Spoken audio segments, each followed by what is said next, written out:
Start कर रहे हैं अब हम अपना शरद ऋतुचर्या। वो हटा ही देना, अभी मत करना, ठीक है। शरद ऋतुचर्या पे आने के पहले हम लोग क्या करेंगे, पहले वर्षा ऋतुचर्या का शॉर्ट में देख लेते हैं जो कल वाले लेक्चर में हुआ था। वात शामक उष्ण आहार विहार लेना है, वात शामक लेना है, उष्ण आहार विहार लेना है। पुराने धान्य का प्रयोग करना है, जांगल मांस रस का सेवन करेंगे। यूष मध्वरिष्ट, मधु से बना हुआ अरिष्ट। मस्तु मतलब दही का पानी। सौवर्चल लवण और पंचकोल से मिला हुआ जो शरबत होता है, ये याद है, वो सब यूज़ करेंगे, ठीक है। नंगे पैर नहीं चलेंगे, वो तो अभी विहार में आएगा, आहार की बात चली ना अभी। दिव्य या अंतरिक्ष जल जो है वो कुएं का जल या श्रुत शीत जल। श्रुत शीत जल किसे कहते हैं, उबाल के ठंडा किया हुआ पानी, अपने आप। श्रुत शीत उसे कहते हैं अपने आप ठंडा, स्वांग शीत होना चाहिए, उसको फ्रिज में रख के ठंडा नहीं करना, ठीक है। दुर्दिन में मतलब जिस दिन ज़्यादा जो है बारिश वारिश हो रही है, अत्यंत अम्ल लवण स्नेह युक्त पदार्थों का सेवन करना है, ठीक, बहुत ज़्यादा ऐसा करना है, सॉरी नहीं करना, यहाँ मिसप्रिंट हुआ है। ये long hair anti hair fall वाला रख लो, बस ये रहने दो। हाँ, विहार में संशोधन कराना है, आस्थापन बस्ती देनी है, नंगे पैर नहीं चलना है, वस्त्रों का अगरू आदि से धूपन कर लेना है, ठीक है। और जो अपथ्य त्याज्य है वो नदी का जल है, उद्मंथ है, दिवास्वाप है, आयास है और आतप का सेवन, इन सब का सेवन नहीं करना है, ठीक।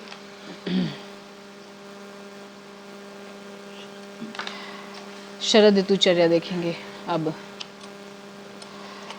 वर्षाकालीन शीत जिनके अंगों को साथ में हो गया है, ऐसे पुरुषों में सूर्य की किरणों से सहसा ही तप्त होने पर वर्षा ऋतु में जो संचित पित्त दोष था, जल ये निकाल दीजिए, जाने दीजिए, शरद ऋतु में कुपित हो जाता है। अम्ल रस का प्रादुर्भाव रहता है ना, बढ़ता है उसमें वर्षा ऋतु में, है ना। तो अम्ल हुआ, लवण हुआ, वायु भी बढ़ी हुई थी, वात भी बढ़ा हुआ था और पित्त का संचय भी हुआ था वहाँ पे। तो जो चीज़ संचित होती है अब ये प्रकोपित होगी, क्या करेगी, बढ़ेगी, मतलब अमाउंट में बढ़ रही है, प्रकोपित हो जा रही है शरद ऋतु में। शरद ऋतु में अब याद रखना है, शरद ऋतु में पित्त का प्रकोप होता है। खो गए? अच्छा, इस कुपित पित्त को शांत करने के लिए, अच्छा पित्त को शांत करने के लिए सबसे ज़्यादा तिक्त रस होता है। वेजिटोन रहने देना, ये निकाल दो। इसको शांत करने के लिए तिक्त रस सबसे बढ़िया होता है। घृत का सेवन करना है क्योंकि पित्त की बात है। विरेचन करवाना है, रक्त मोक्षण देना है, ठीक है। पित्त रक्त से न मिश्रित हो जाए या रक्त से मिश्रित होकर और भी व्याधि न उत्पन्न कर दे तो इसे रक्त मोक्षण करवाना चाहिए, ठीक है। नेक्स्ट 50 नंबर का श्लोक देखिए, 51 नंबर का, दोनों में। भूख लगने पर तिक्त मधुर और कषाय रस वाले लघु अन्न का सेवन करना है। शाली चावल हुआ, मतलब शाली धान्य हुआ, मूंग, सिता। शाली धान्य क्या होता है आगे पढ़ेंगे आप अन्न स्वरूप विज्ञानी अध्याय में, ठीक। अभी यहाँ पे बस इतना ही, शाली, शिम्बी धान्य, शाली धान्य, ये सब आगे पढ़ाए जाएंगे, ठीक है। मूंग रेट कितनी है अकॉर्डिंगली देख लो। सिता मतलब मिश्री, मिश्री मतलब खंड शर्करा, जो बड़ी बड़ी शर्करा नहीं आती हैं जिसमें धागे लगे होते हैं बीच में, वो वाली शर्करा। धात्री जो है आंवले का सिनोनिम है, आमल की भी बोलते हैं इसको, आंवला भी बोलेंगे, धात्री भी बोलेंगे। पटोल मतलब परवल, ठीक। मधु मतलब शहद और जांगल मांस आदि का सेवन करना है, जिससे पित्त बहुत ज़्यादा उग्र अवस्था में ना आ जाए। अब जो श्लोक नंबर 51, 52 है, दिस इज़ वेरी इंपॉर्टेंट, रट लेना इसको एग्जाम बेसिस से। हंसोदक की परिभाषा है ये।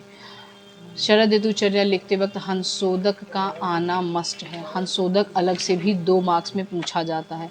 अब हंसोदक है क्या ये देख लो। तप्तांशु किरणैः शीतम शीतांशु रश्मिभिः समन्ता दप्त होरात्रम अगस्त्योदय निर्विशम शुचि हंसोदकम नाम निर्मलम मलजिज्जलम। ठीक है, सूर्य की किरणों से तप्त करना है। पहली बात तो क्या लेना है, पात्र में जल लेना है। ठीक, जल को क्या करना है, सूर्य की किरणों से तप्त करना है, मतलब उसको दिन में रख देना है। उसके बाद रात्रि में चंद्रमा की किरणों से भी उसको शीतल करना है। ठीक है, अगस्त तारे का उदय होना है, अगस्त्य तारा नक्षत्र, ठीक, उस तारे का उदय होना है। और उसके ये सब मिलने के बाद में जब अगस्त तारा उदित होता है तो वो जल जो होगा वो निर्विष हो जाएगा। 3 चीजें इसमें मेंशन करनी है, सूर्य के किरणों से तप्त होना है, दूसरा चीज चंद्रमा के किरणों से शीतल होना है, तीसरा चीज अगस्त तारे का उदित होना। उसके बाद वो जल जो होगा वो निर्विष हो जाता है, उसी को हंसोदक कहते हैं। तारे का नाम है अगस्त तारा अंतरिक्ष में जब दिखेगा तब, शरद ऋतु में दिखता है अक्सर। सुबह के टाइम तारा रात में दिखेगा भैया, तारा, सूर्य इटसेल्फ इज अ स्टार। प्रथम और इतने उजाले में वो तारा कहाँ दिख पाएगा, तो तारा वो रात वाला तारा बताया है। मैम रात्रि कौन से पहर में दिखता होगा?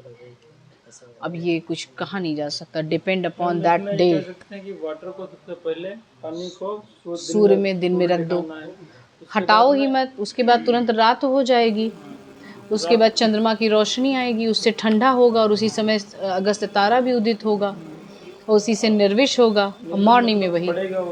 हाँ, जब ये सारा संयोग जो है वो जल को निर्विष बनाने के लिए मस्ट है। ठीक है, ये संयोग है, सूर्य की किरण, उसके बाद चंद्रमा की किरण, फिर अगस्त तारे का उदित होना, ये तीनों चीज, उसके बाद वो निर्विष हो जाता है, उसी को हंसोदक कहा है। जिसको लिखने में आ जाए तो ऐसे लिखेंगे कि पानी के जल को तो कटोरे में लेकर रख देते हैं। नहीं वो, हाँ ठीक, बिल्कुल। रखने के बाद में उस पर सूर्य की किरणें पड़ती हैं, तत्पश्चात रात हो जाती है, रात में चंद्रमा की किरणें उसके ऊपर पड़ती हैं। फिर जब सूर्य की किरणें जब पड़ती हैं तो वह जल तप्त होता है, हो जाता है, ये जरूरी है। तप्त हो जाने के बाद में फिर शाम होती है, रात हो जाती है। रात के टाइम पे जब चंद्रमा की किरणें पड़ेंगी, उसके बाद में वो शीतलता आएगी। जब अगस्त तारा का उदित हो जाएगा, उस समय उसको वो निर्विष होगा, फिर मॉर्निंग में उठाना है उसको, मॉर्निंग में उसको उठाकर पी लेना। निर्विष मतलब बिना विष का, विषम, निर्विषम। ठीक है, निर्विष होगा। 2 मार्क्स का क्वेश्चन है ना। यह मल रहित होता है, मतलब कोई गंदगी नहीं होती इसमें, वातादि मलों को जीतने का वाला भी होता है, मतलब वातादि जो मल है वो भी इसके साथ, मतलब इसको पीने से नष्ट हो जाते हैं। यह जल हंस के समान श्वेत और निर्मल होता है, इसीलिए इसको हंसोदक कहा गया। ठीक है, बहुत बच्चे बहुत अलग अलग डेफिनेशन लिखते हैं, वो नहीं लिखना है। ठीक, ये लिख देंगे जो हमने बताया तो नंबर पूरे मिल जाएंगे, भले श्लोक ना लिखा हो। हाँ, लेकिन श्लोक लिखा रहता है तो वेटेज बढ़ जाता है। ठीक है, इसका अब इफेक्ट देखो या लक्षण देखो कि क्या क्या काम कर सकता है ये। या हंसोदक जो है वो अभिषंदी नहीं होता है और ना ही बहुत रुक्ष होता है। ठीक है, या पान आदि के लिए अमृत के समान है। जब पान आदि की बात होती है तो पीने के अलावा भी इसका यूज़ होता है, जैसे नहाने में या अवगाह करने में, मतलब मेडिसिनल पर्पस से भी इसको यूज़ कर सकते हैं। अवगाह एक पंचकर्म है। ठीक है, पंचकर्म की प्रोसीजर पर अवगाह स्वेदन देता है। ठीक है, नेक्स्ट देखेंगे, रजनी मुख में ही चंदन। रजनी मुख मतलब रात्रि के पहले प्रहर, रजनी मुख का अर्थ होता है रजनी मतलब रात्रि, रात्रि के मुख मतलब पहले प्रहर। ठीक, प्रहर में ही चंदन, खस मतलब उशीर, कपूर, मुक्ता की माला और श्वेत वस्त्रों से उज्जवल बनकर, मतलब श्वेत वस्त्र पहनकर, चूने से बने मकान पर की छत पर चूने के समान श्वेत चंद्रिका का सेवन करना है। सब कुछ वाइट वाइट होना है क्योंकि पित्त प्रकोपक है यह काल। ठीक, तो चंदन है, खस है, कर्पूर है, मुक्ता है, ये सब पित्त को कम करेंगे। हरि ओम। मुक्ता की माला पहनने के लिए बोला है। जब रत्न शास्त्र देखेंगे आगे चल के, तब उसमें बताएंगे कि मुक्ता जो है वो चांदी से रिलेट रहता है, और चांदी से रिलेट रहता है इस वजह से मुक्ता मन पे असर करता है और पित्त की प्रकृति को कम करता है, क्योंकि पित्त उग्र है वो, इस वजह से। ठीक है, उसको कम करने के लिए। नेक्स्ट 54 नंबर का देखिए, ओस। ओस मतलब तुषार, क्षार। क्षार जब बात आती है और कहीं भी कोई क्षार मेंशन नहीं हुआ रहता है तो वहाँ यवक क्षार लेंगे। शास्त्र में यदि क्षार केवल लिख के छोड़ दिया गया तो बहुत सारे क्षार बताए गए हुए, सज्जी क्षार है, अपामार क्षार है, लेकिन जो कि क्षार लिख के छोड़ दिया गया तो इसका मतलब वो यवक क्षार ही लेना है। जैसे तेल अगर लिख दिया गया है तो वो केवल तिल तेल रहेगा। ठीक है, चलिए नेक्स्ट क्या बता रहे थे इनका, ये रजनीमुख ओस क्षार के बारे में बता रहे थे कि क्षार जहाँ जहाँ आया हुआ है वहाँ यवक क्षार ही लेना है। अगर तेल आया हुआ है तो तिल तेल लेना है, घृत आया हुआ है तो गोघृत लेना है, दुग्ध अगर केवल लिखा हुआ है तो गोदुग्ध लेना। इस तरीके से शास्त्र ने वो एक्सप्लेन किया। सौहित्य, सौहित्य मतलब होता पेट भरकर खाना या तृप्ति पर्यंत खाना। ठीक, सौहित्य का अर्थ होता, तुम्हारी बुक में अगर नहीं लिखा होगा तो लिख लेना उसको। दही, तेल, वसा, आतप, तीक्ष्ण मध्य, दिवा स्वप्न और पूर्वी दिशा की वायु, इन सब का त्याग कर देना है या सेवन नहीं करना है। पूर्वी दिशा की वायु का अर्थ होता है पुरवाई, पुरवैया जो चलती है वो, ध्यान रखना इस चीज़ का। तीक्ष्ण मध्य ये भी नहीं लेना है, दिवा स्वप्न भी नहीं लेना है। ठीक, देखो ग्रीष्म ऋतु में दिवा स्वप्न के लिए बोला था, सो जाना है। अच्छा, दिन में नहीं सोना, दिवा स्वप्न नहीं करना है, सेवन नहीं करना है। समझ में आ गया? आतप मतलब धूप। जो जो चीज़ें नहीं समझ में आ रही हैं, आपके बुक में नहीं लिखी हैं, उसको ऊपर अपनी लैंग्वेज में लिख लो, आगे चल के उसके संस्कृत नेम याद करते चलना। ठीक, चलिए नेक्स्ट देखिए, अब इसमें क्या लिखा हुआ है। शरद ऋतुचर्या यहाँ पे समाप्त हुई। ठीक है जी। और अब ये पूरी ऋतुचर्या ही समाप्त हो चुकी है, जितनी भी ऋतुचर्या थी सारी। श्लोक नंबर 55 से लेके कंक्लूड कर रहे हैं कुछ कुछ चीज़ें, जैसे शीत ऋतु एवं वर्षा ऋतु के प्रारंभिक 3 रसों, बसंत ऋतु के अंतिम 3 रसों का सेवन करना है।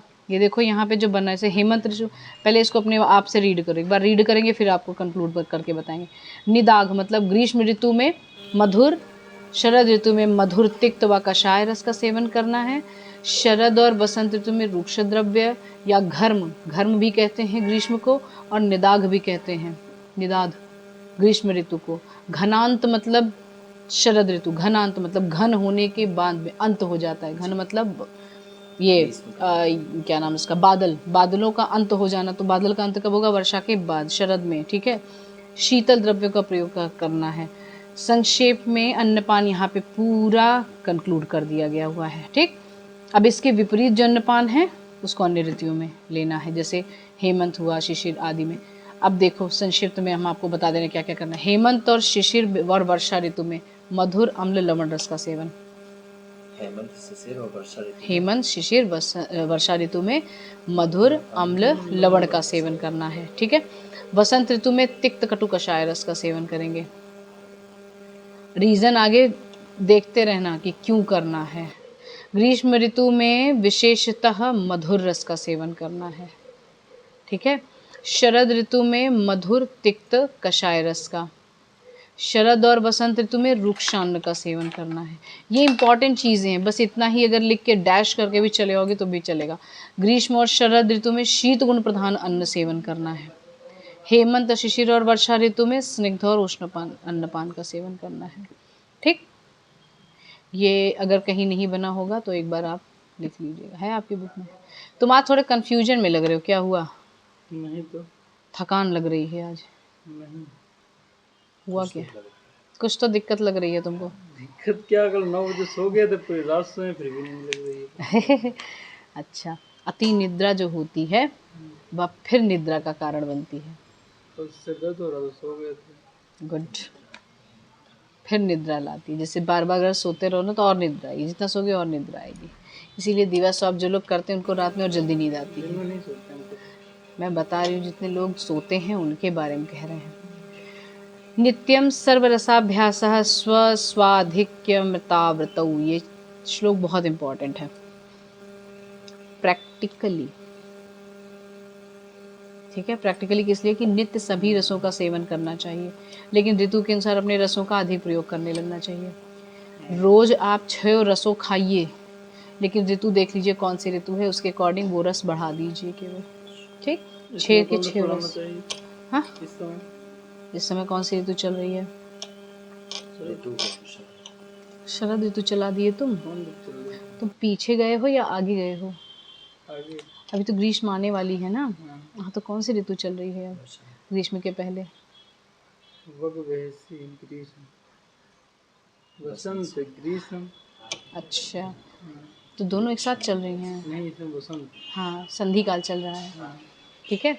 तो वसंत ऋतु चल रही है, मतलब तिक्त, कटु और कषाय लीजिए, ठीक है, समझिए। अब ऋतु के अनुसार रसों का अपना सेवन करते थे, वो चीज़ें बढ़ा देनी है, तिक्त, कटु और कषाय अगर है तो, ठीक। बाकी रसों का कम करना है कंपैरेटिवली, जैसे वो कम हो जाएगा वो ज़्यादा हो जाएगा, ठीक है। श्लोक नंबर 58, 59 का हाफ, ये दोनों देखिए, ऋतु संधि के बारे में बताया हुआ है, ध्यान रखिएगा इस चीज़ को।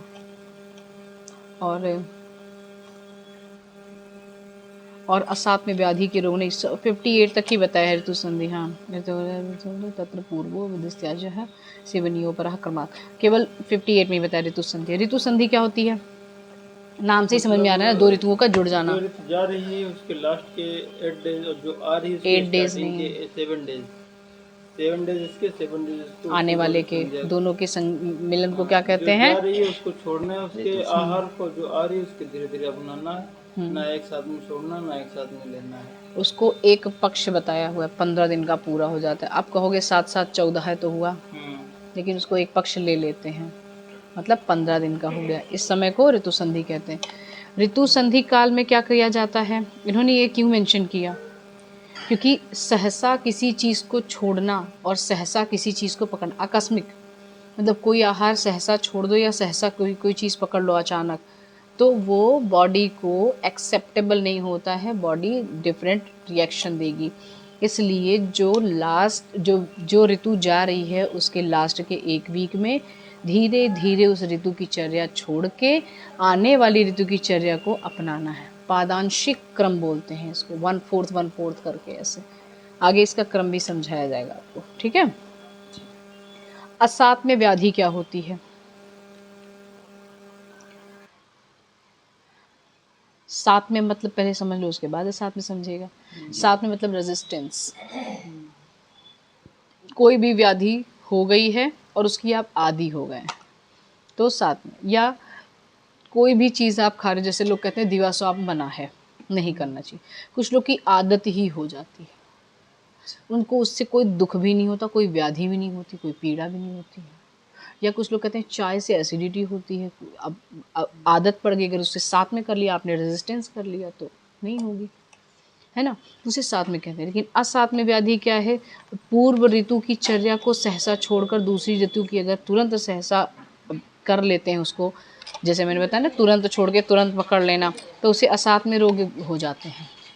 असात में रोग मतलब वो आपकी बॉडी को एक्सेप्टेबल नहीं होगा, उसे असात में रोग कहेंगे, ठीक।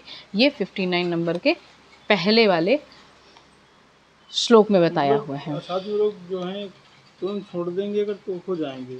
हाँ, इसलिए उन्होंने पहले क्या बताया? ऋतु संधि। आपको करना क्या है? ऋतु संधि की प्रॉपर फॉलो करना है। 1 वीक में छोड़ना है, दूसरे वीक में मतलब छोड़ते हुए पकड़ना है, इस तरीके से। अगर ऐसा नहीं किया, सहसा छोड़ के, जैसे आज वसंत ऋतु ख़त्म हो रही है, अब कल ग्रीष्म ऋतु शुरू होगी, तो आज से ये वाला डाइट प्लान ख़त्म, ये वाला डाइट प्लान शुरू, अगर ऐसा किया 1 दिन के अंदर तो असात में व्याधि हो जाती है, ऐसा इन्होंने कहा, ठीक है। समझ गए भैया? गुड।